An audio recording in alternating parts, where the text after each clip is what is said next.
Hello friends, welcome to the English classroom field of competitive exam. আজকে আমরা শিখব rules of adjective. এর আগে আমরা কিন্তু নাউন এবং প্রোনাউনের ক্লাস দিয়েছি, সেখানে গুরুত্বপূর্ণ যে রুলস বা কনসেপ্ট নিয়ে আমরা আলোচনা করেছি।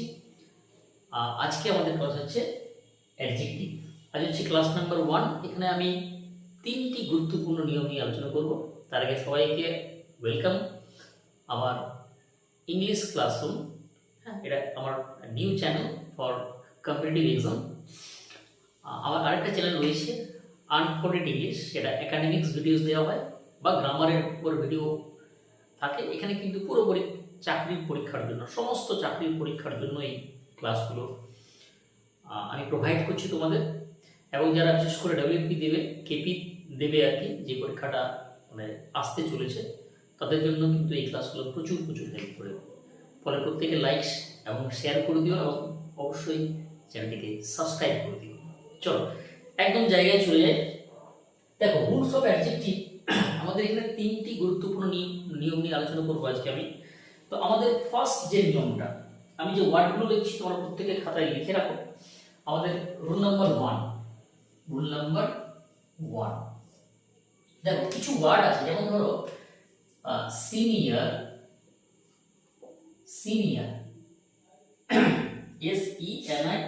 সিনিয়র।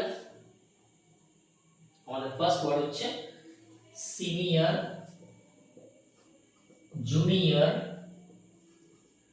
Superior,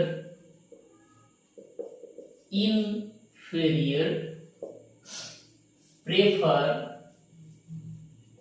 এল্ডার, preferable. যে কয়েকটি ওয়ার্ড লিখলাম প্রত্যেকটি কিন্তু গুরুত্বপূর্ণ। সিনিয়র মানে কি? বড়। জুনিয়র ছোট। সুপিরিয়র মানে হচ্ছে উৎকৃষ্ট। ইনফেরিয়র মানে হচ্ছে নিকৃষ্ট। প্রেফার মানে পছন্দ করা। এল্ডার মানে হচ্ছে বড়। প্রেফারেবল মানে হচ্ছে অধিক পছন্দযোগ্য। ঠিক আছে? এই যে ওয়ার্ডগুলো আছে, এই ওয়ার্ডগুলো তুলনা করার জন্য ব্যবহার করা হয়। আমরা যখন কম্পেয়ার করি, তাই না, যে সে আমার চেয়ে বড়, সে আমার চেয়ে ছোট, সে আমার চেয়ে ভালো, ঠিক আছে, আমি কফির চেয়ে চা পছন্দ করি, এই যে আমরা কথাগুলো বলি, তো এইগুলো তুলনা করার জন্য ব্যবহার করা হয়। এরপর কথা হচ্ছে, ধরো আমি একটা সেন্টেন্স লিখছি। ধরো আমি বললাম যে he is senior than me, অর্থাৎ সে আমার চেয়ে বড়। তবে এটা শুনতে খুব মানে ভালো লাগছে, মনে হচ্ছে যে কোথাও কোনো ভুল নেই, যে he is senior than me. Than মানে কি? দেন মানে হচ্ছে থেকে বা যে। এই যে দেন কথাটা আছে, এর মানে হচ্ছে থেকে বা যে।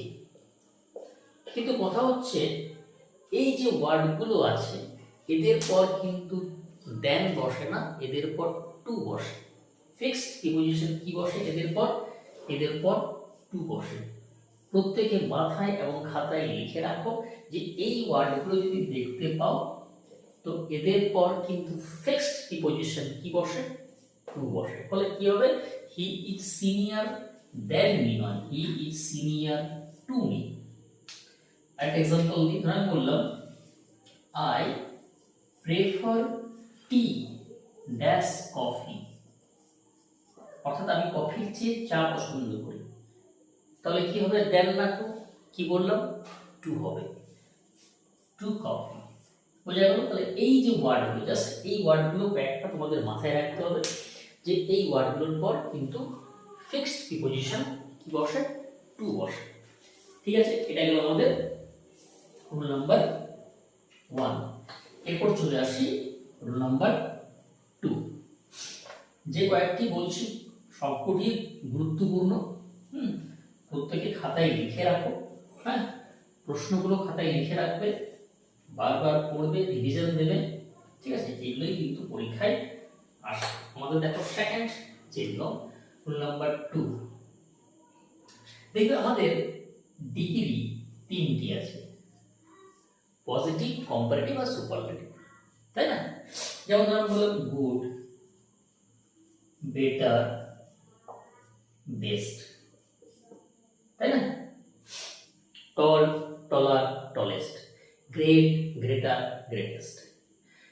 তাহলে এই যে কম্পারেটিভ এবং সুপারলেটিভ যদি দুই হয়, দুইয়ের ক্ষেত্রে কি হয়? কম্পারেটিভ। কম্পারেটিভ কখন ব্যবহার করা হয়? যদি দুই হয়, টু। ওকে। আর সুপারলেটিভ কোথায় ব্যবহার করা হয়? সুপারলেটিভ হচ্ছে দুইয়ের বেশি, অর্থাৎ মোর দ্যান টু। বোঝা গেল?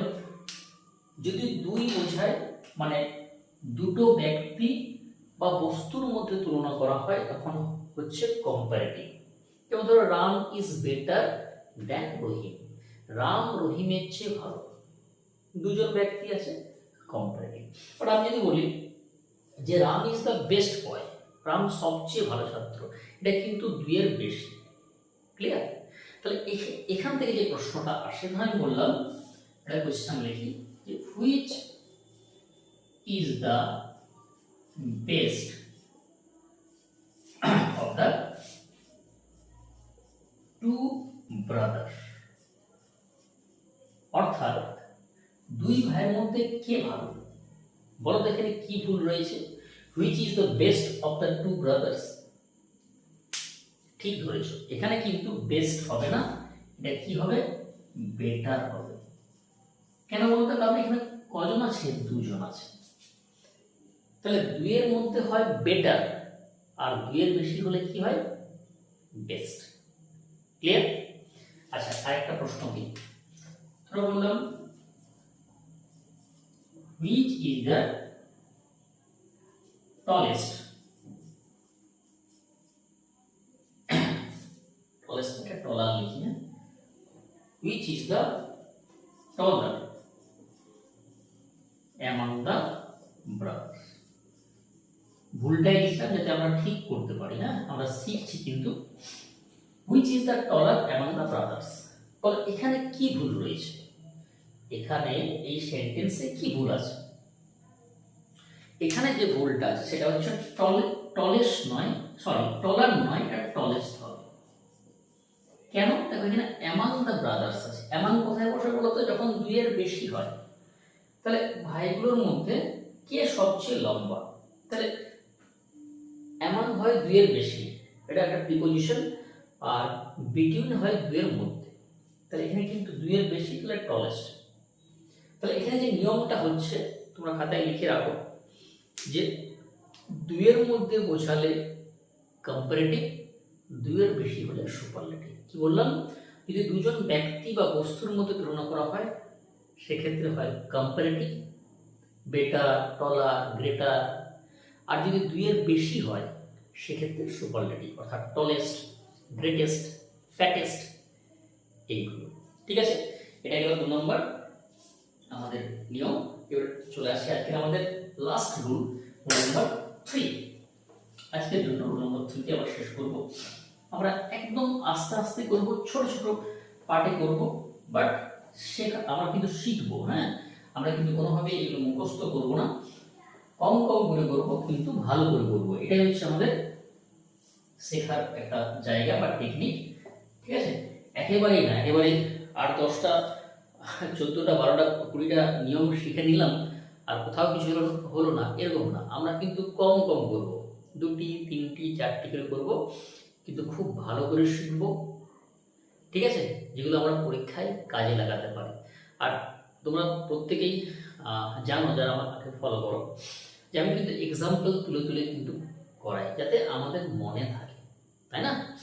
চলো 2 নম্বর থেকে চলে আসি। দেখো, আমি একটা কোশ্চেন লিখি। হ্যাঁ, তাহলে বুঝতে সুবিধা হবে। ধরো আমি বললাম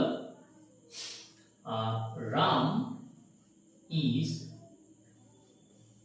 মোর বেটার than his brother, আরেকটা লিখি, Seema is the most smartest girl in the class। আচ্ছা, নিচে আমি একটু ডিটেইলে লিখি, good, good, better, best, smart, smarter, smartest. দেখো গুড হচ্ছে আমার positive degree, better comparative, best superlative, smart positive, smarter comparative, smartest superlative. এরপর উপরে চলে এসো, Ram is more better than his brother. Better কি কম্পারেটিভ, মোরও কিন্তু কম্পারেটিভ, মোরও কিন্তু কি কম্পারেটিভ। ফলে এখানে দেখো দুটো কম্পারেটিভ হয়ে গেছে, ফলে এটা কিন্তু মোর হবে না। Seema is the most smartest, smartest কি সুপারলেটিভ, আর মোস্ট কি মোস্টও কিন্তু সুপারলেটিভ হবে না। তাহলে মোর বেটার হবে না, কি হবে শুধু বেটার হবে। মোস্ট স্মার্টেস্ট হবে না, স্মার্টেস্ট হবে। তাহলে এখান থেকে আমরা কি শিখলাম, যে একটা সেন্টেন্সে ডাবল কম্পারেটিভ, ডাবল সুপারলেটিভ হবে না।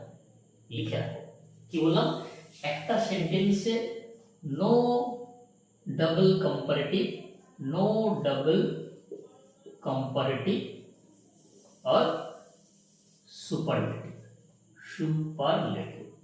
অর্থাৎ একটা সেন্টেন্সে কোনোভাবেই ডাবল কম্পারেটিভ হবে না, মোর বেটার হবে না, মোর ফ্যাটার হবে না, মোস্ট স্মার্টেস্ট হবে না, মোস্ট গ্রেটেস্ট হবে না। কারণ more comparative, most superlative. Clear? এই জন্য কি হবে, Ram is better than his brother, Seema is the smartest girl in the class. Clear? তাহলে একটা সেন্টেন্সে কোনোভাবে ডাবল কম্পারেটিভ বা ডাবল সুপারলেটিভ হয় না। বন্ধুরা এই ছিল একটা ক্লাস, ঠিক আছে?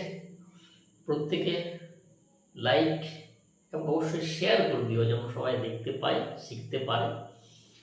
এবং যারা চ্যানেলটিকে সাবস্ক্রাইব করেন অবশ্যই অতি অবশ্যই কিন্তু সাবস্ক্রাইব করুন। দেখা হচ্ছে পরবর্তী ক্লাসে। ওকে, থ্যাংক ইউ।